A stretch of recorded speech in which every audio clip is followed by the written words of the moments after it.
이어서 마지막 발제입니다. 한반도 식량 안보를 위한 남북 농업 협력 방안을 주제로 허성기 교수님께서 해주시겠습니다. 허성기 교수님은 잘 아시겠지만 국립식량과학원에서 오랫동안 근무를 하셨고요. 현재는 서울대학교 농업생명과학대학 식물생산과학부에서 개건 교수로 활동을 하고 계시고 북한 농업 관련한 활동에 상당한 전문가이십니다. 각종 연구 자료부터 시작해서 각종 수상도 많이 하셨고요. 저서도 상당히 많은 것으로 알려져 계십니다. 우리 허성기 교수님을 큰 박수로 모시겠습니다. 초대해 주셔서 감사합니다. 저는 한반도 식량 안보를 위한 남북 농업 협력 방안에 대해서 말씀을 드리겠습니다. 가장 많이 북한 농업을 연구하면서 가장 많이 받는 질문을 중심으로 발제를 하겠습니다. 북한의 식량이 정말 필요로 한 것인가에 대한 얘기와 북한의 식량이 왜 필요한가, 왜 식량이 부족한가, 그다음에 남북 농업 혁명으로 어떠한 식량 안보가 가능할 것인가, 또한 마지막으로 그러면 효율적인 남북 농업 협력은 어떻게 이룰 수 있겠는가, 북한은 정말 식량이 부족할까요? 정말 이건 단순한 산술적인 계산으로 시작을 합니다. 유엔 산하의 FAO에서 발표한 것에 의하면 1인당 사람이 기본적으로 필요한 식량이 175kg으로 결정을 하고 있습니다. 이것을 이용해서 산술적으로 계산을 하면 북한 인구를 현재 2,500만 명 정도, 남한의 반 정도죠. 2,500만 명으로 계산을 하면 현재 2022년 올해에 약 440만 톤의 식량이 필요하다. 근데 매년 농촌진흥청에서는 추정 사업을 하고 있습니다. 북한이 어느 정도 식량 작물을 생산해내는지 추정 사업을 해본 결과 2021년에 북한에서 생산한 양이 469만 톤이다. 그러면 440만 톤이 필요한데 훨씬 많지 않느냐 하는데 모든 생산한 식량을 전부 먹을 수는 없습니다. 저희가 쓸 때는 약 사료로 동물과 함께 쉐어를 해야 하고요. 또한 내년에 심을 종자도 비축을 해야 되고요. 그 양보다 더 큰 것은 북한은 저장 시설이 거의 없다고 생각하시면 됩니다.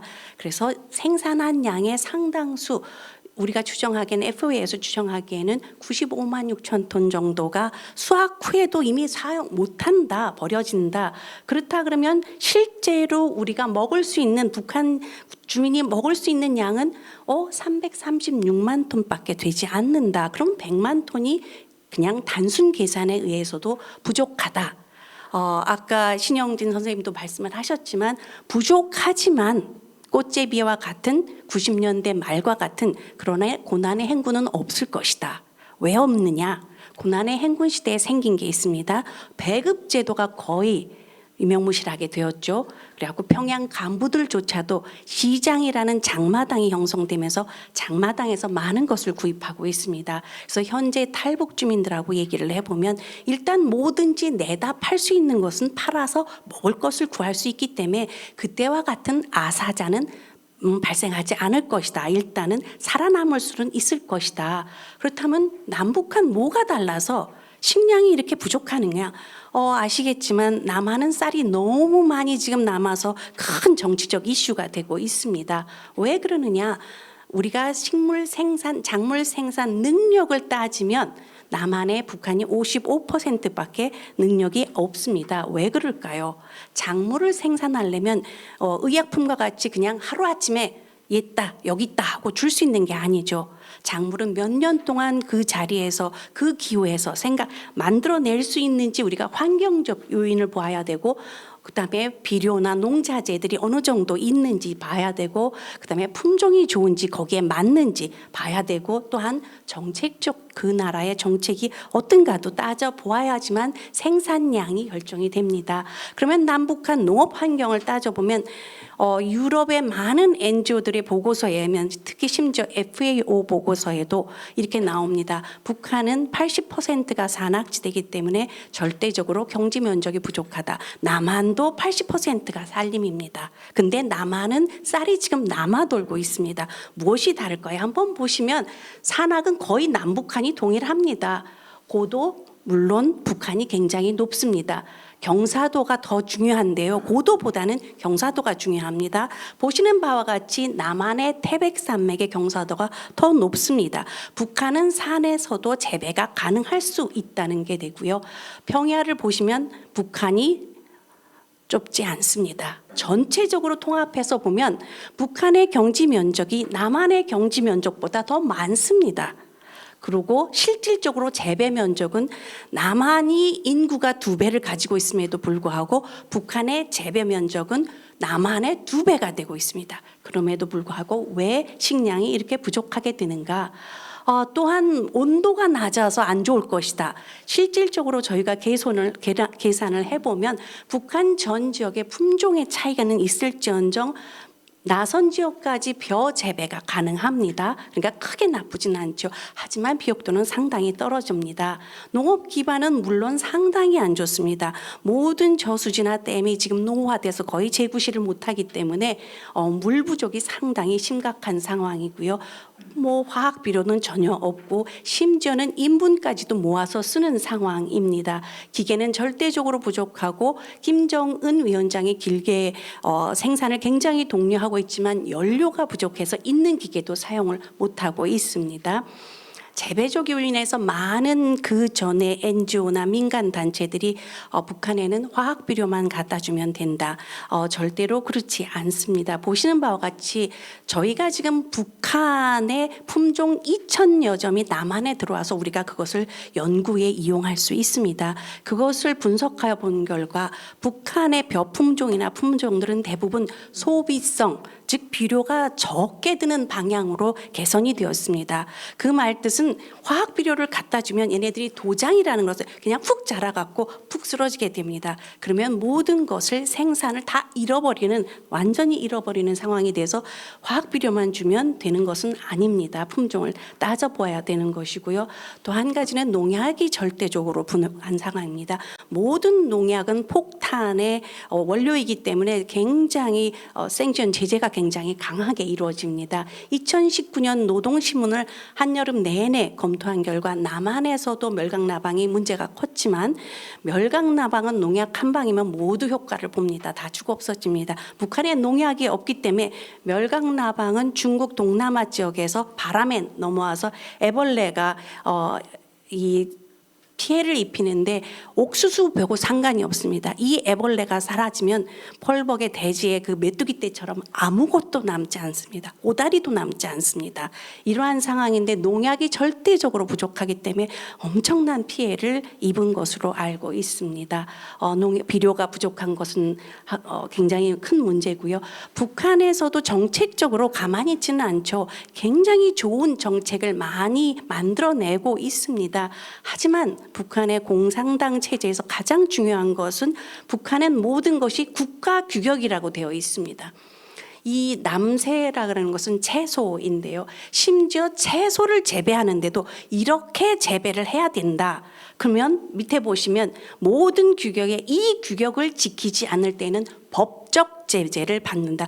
우리나라 농민이 어디 가서 이상한 품종을 갖고 왔다고 법적 제재를 받지는 않습니다. 법적 제재를 받지 않으려면 좋든 싫든 효율적이든 아니든 이 법령을 규격을 따라야만 하는 이러한 커다란 모순을 따라야만 한다는 데 문제가 있습니다. 아까 말씀드렸죠. 수확후 손실이 어마어마하게 크다. 왜 그러느냐? 요즘에 수확철입니다. 나가서 보시면 아마 벼베기 하는 농민들 단 한 분도 못 뵀을 겁니다. 남한의 벼농사는 80-90% 기계화되어 있습니다. 일단 수확 기계로 수확을 하면 그 자리에서 바로 탈곡이 돼서 포장이 돼서 저장고로 들어갑니다. 북한은 일일이 1970년대와 같이 손으로 하고 있습니다. 낫가리를 하죠. 이 벼를 베나서 수확을 하고 그냥 포장에다 쌓아놓습니다. 쥐가 있고 새가 있고 다 먹어치우고 비가 오면 또 그걸 젖어서 다 썩어버리는 이래서 없어지는 양이 곡물의 경우는 20 내지 25%고요. 감자의 경우는 이건 더 심각합니다. 감자는 6월, 7월, 8월 달에 이게 수확이 이루어지기 때문에 이때 세균성 물음병이 걸리면 단 하나도 살아남지 않습니다. 물밖에 남지 않기 때문에 약 30%의 감자의 생산량이 수확 손실로 없어진다고 생각을 합니다. 그래서 왜 낮느냐? 결국은 작물 생산성도 낮고 수확 후 손실도 낮다. 하지만 수확 후 손실, 저장고 이런 건 우리가 지어줄 수 없다, 현 상황에서. 하지만 작물 생산성은 남북 협력으로 높일 수 있지 않겠느냐. 그러면 남북 협력으로 가능한 걸 좀 한번 해보자. 그러면 과거에도 우리가 남북 농업 협력 엄청 많이 했습니다. 90년대 말 고난의 행군 시대에 거의 30에서 수백 개의 민간 단체 지자체들이 들어갔습니다. 굉장히 많은 돈이 들어갔습니다. 그러면 성공적이었냐? 아니요, 거의 다 실패를 했죠. 왜 그랬을까요? 분석을 해보면 아마도 그 당시 너무 급작하게 달라는 것대로 해줬기 때문에 우리가 모든 인포메이션, 정보가 없었습니다. 그리고 그냥 달라는 것만 주었고요. 협동농장 체제를 제대로 인식하지 못하였습니다. 아마도 현재도 모든 분들이, 그렇게 많은 분들이 생각하실 겁니다. 협동농장은 굉장히 큰 농장이다. 아닙니다. 행정체제의 리 단위입니다. 이러한 큰 규모를 우리는 한 번도 해본 적이 없습니다. 가진 기술도 없고 재료도 없고 아무것도 없었습니다. 그러니까 이 소통이 제대로 원하는 것을 줄 수가 없는 상황에서 효율적인 농업협력이 이루어지지 못하였다. 그러면 그중에서도 그리고 성공적인 것을 반면교사할 수 있지 않겠느냐. 씨감자 사업을 세계 성공적인 사업으로 하고 있습니다. 아까 말씀하셨듯이 30만 명 또는 300만 명이 죽어가는 고난의 행군 시대에 김정일 위원장이 감자 재배를 굉장히 확대를 추진을 하였습니다. 감자의 선택은 굉장히 스마트한 선택입니다. 왜 그럴까요? 한번 보시면 옥수수와 벼 같은 것은 작기가 같아서 경쟁적입니다. 예를 들면 벼를 재배를 한 곳에는 옥수수를 재배할 수 없죠. 그 애는 그냥 벼를 해야 되니까. 하지만 옥수수나 벼를 재배해서 수확하고 난 뒤에 우리도 보릿고개가 있었죠. 6월, 7월, 8월 달 벼, 옥수수가 다 없어지는 시기에 감자는 나옵니다. 그래서 구황작물이라고 할 수 있습니다. 이 시기에 감자가 생산이 되기 때문에 또한 감자는 이기작 2번 재배를 하거나 아니면 벼와 함께 이모작 재배가 가능합니다. 굉장히 좋은 상태고요. 북한에서 국제 감자 연구소에 SOS를 했습니다. 그것을 NGO 월드 비전에서 중간 다리를 놔주고 농촌진흥청 고령지 연구시험소에서 이것을 드러내지 않고 기술 재배 지도를 전부 협력을 하였습니다. 이렇게 전부 협력을 공동 협력을 한 결과 북한 전역에 대흥단, 함흥 이 전 지역을 커버할 수 있는 5개 지역에 저희가 모든 씨감자, 감자의 그 종자죠. 씨감자를 생산할 수 있는 기술과 시스템을 모두 정립을 해서 북한 전역이 감자를 잘 생산할 수 있도록 만들어 놓은 결과 북한이 남한보다 생산량은 훨씬 많게 되었습니다. 그러면 이것을 갖고 우리가 알 수 있는 거는 뭐겠느냐? 앞으로 남북 농업 협력을 할 때는 북한이 필요할 때 필요한 품종이나 과학 기술을 꼭 해줘야 된다. 해줄 수 있다면 그러면 효율적으로 될 수 있지 않겠느냐 하는 겁니다. 그렇지만 이 농업협력은 그냥 있는 대로 줄 수 있는 것은 아닙니다. 기술을 그 기후에 맞게 그 지역에 맞게 개발을 해야 되는 데는 3년 내지 5년, 10년의 기간이 필요합니다. 그래서 우리가 먼저 이 실험을 시작을 했습니다. 가장 먼저 그럼 북한이 필요로 하는 게 무엇이냐? 농업 분야에서 단지 쌀만 갖다 주는 것을 원하지는 않습니다.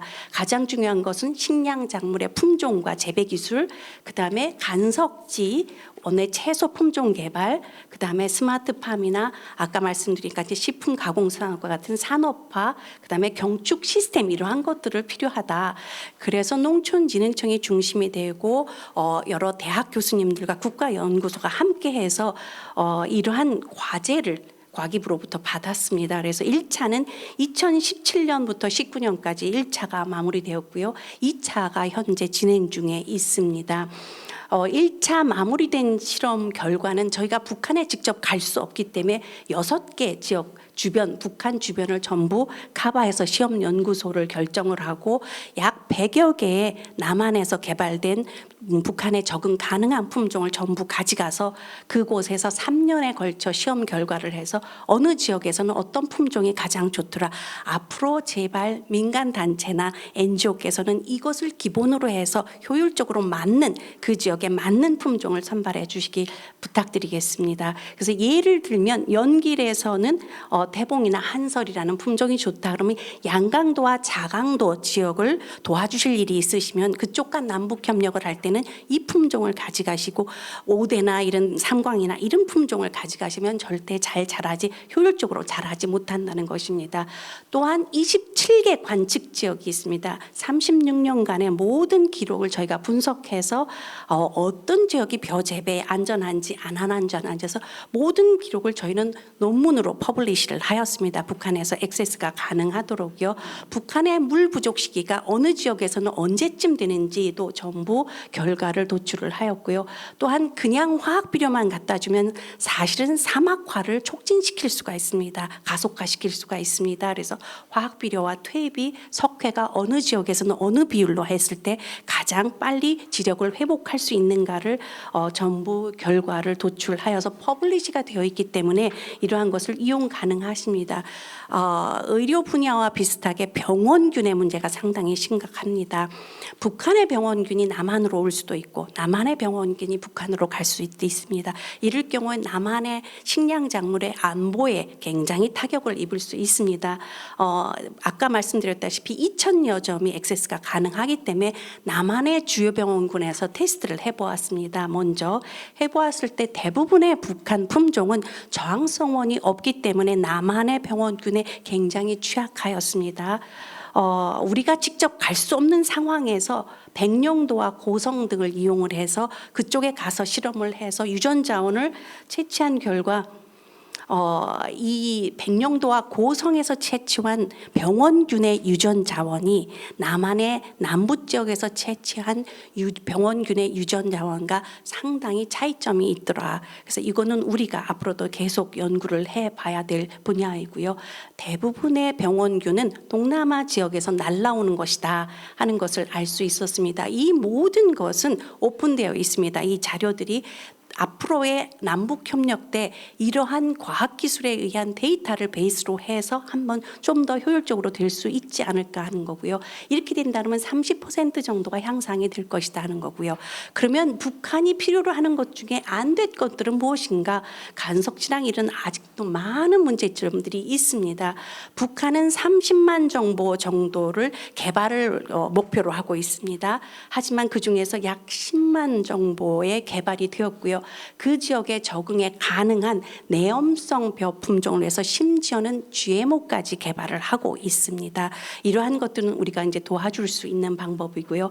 2018년 김정은 위원장이 중국농업과학원을 방문하면서 스마트팜에 완전히 매료가 되어 있습니다. 그래서 수백 동의 스마트팜을 지어주고 있는데 현실적으로는 온실이지 잘 효율적으로 이용은 되지 못하고 있는 것으로 파악이 되고 있습니다. 가공식품에 대한 요구도 굉장히 큽니다. 특히나 아까 말씀하셨듯이 기능성 식품이나 기능성 유래 물질에 대한 연구가 굉장히 많이 되어 있고 이러한 자료들도 많습니다. 그래서 우리가 충분히 앞으로 같이 협력해서 도와줄 수 있는 방향일 것 같습니다. 또한 단백질 공급을 위해 경축 순환 시스템을 굉장히 노력하고 있습니다. 하지만 이 정보 부족이나 이러한 유통 부족으로 인해서 많이 성공적이진 못하지만 이러한 것들도 앞으로 남북 간 교류 협력 때 남한에서 이러한 시스템을 개발을 해서 준비를 하고 있으면 굉장히 효율적으로 협력이 될 수 있지 않을까 생각을 하고요. 그래서 북한이 필요로 하는 품종과 과학기술을 필요로 할 때 기술 이전을 한다면 그러면 어떻게 기술 이전을 할 것인가? 물론 현장 교류 협력이 가장 좋겠죠. 하지만 현 상황에서는 안 됩니다. 그러면 안 된다고 손 놓고 있을까요? 아니요. 과학기술은 좀 더 우리가 학회나 심포지움을 통해서 이루어질 수 있습니다. 그러니까 이러한 것들을 북한 과학자들이 굉장히 외국에 나오는 것을 좋아하고 코로나 때문에 지금 상황은 그렇지만 이러한 것을 충분히 이용할 수 있고 어떠한 모델 지역을 충분히 이용할 수 있어서 우리가 모델 시스템을 만들어 놓는다면 충분히 이 사람들이 이용할 수 있겠죠. 그렇습니다. 한반도에 식량 안전을 위해서는 안정적 공급을 위해서는 우리가 과학기술 연구 개발은 지금 이때 우리가 해놓지 않으면 필요할 때 사용을 못할 수가 없는 그런 상황이 될 것입니다. 그러니까 지금 현재 우리가 연구 개발을 해야 된다고 생각을 하고 있습니다. 경청해 주셔서 감사합니다.